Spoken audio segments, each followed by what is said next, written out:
King Charles, deeply concerned that Andrew's scandal will tarnish innocent daughters. Beatrice and Eugenie shielded by secret new rules in historic royal shake-up.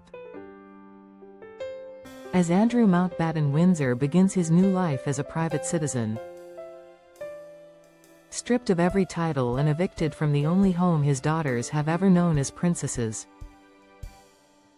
King Charles is reportedly deeply concerned that the toxic fallout from his brother's disgrace will spill onto Princess Beatrice and Princess Eugenie.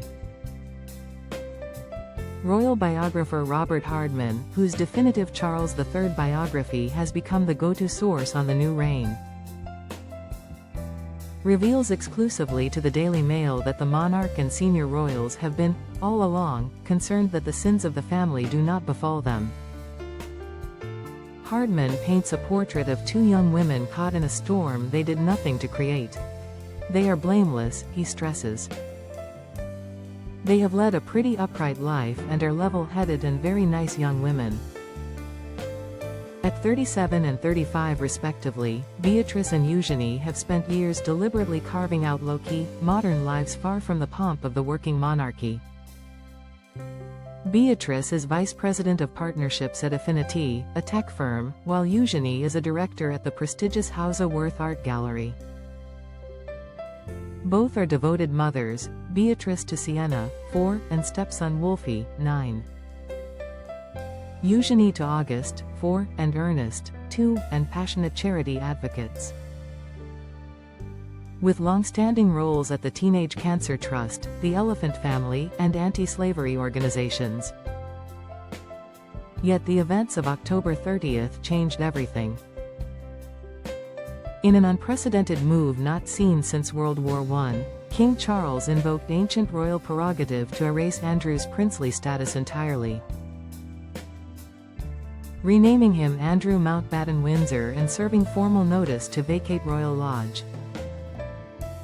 Sarah Ferguson, the Duchess of York no more, must also leave the 30-room mansion she has called home for decades. Sources say the sisters are heartbroken at losing the sprawling Windsor estate where they grew up riding ponies, hosting sleepovers, and celebrating milestones. Crucially, Charles has ring-fenced his niece's status. They are still princesses and HRH because they are the children of the son of a reigning monarch.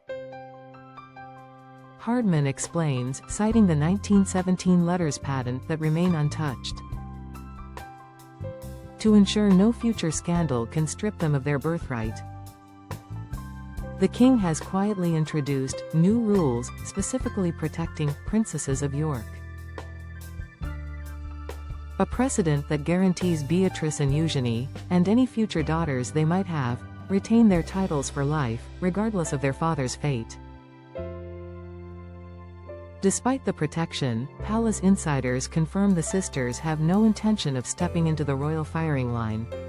Hardman is unequivocal. They are unlikely to add further duties to their plates.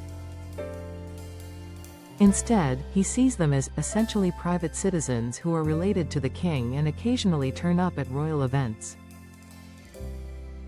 Recent sightings underline this. Eugenie's carefree Notting Hill stroll with Jack Brooksbank days after the eviction notice. Laughing with friends in black jeans and a simple tee, Beatrice, still yet to appear publicly, focusing on her young family in the Cotswolds. The king's concern is both personal and strategic. Charles, who has spent his reign ruthlessly slimming down the monarchy, knows that any whiff of scandal attaching to Beatrice or Eugenie could undermine public trust further. He is determined their father's mistakes will not define them, a senior courtier told the Mail. They are the future of the York line, and he wants them to thrive without the burden. For now, the princesses are leaning on each other and their mother.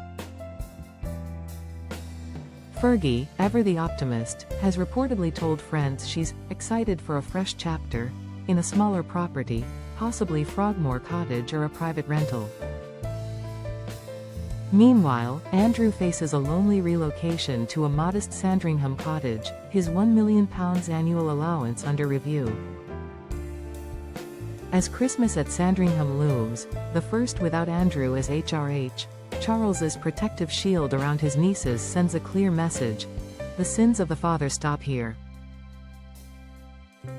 Beatrice and Eugenie may never carry out official engagements, but they remain princesses by blood, by law, and now by the king's explicit decree.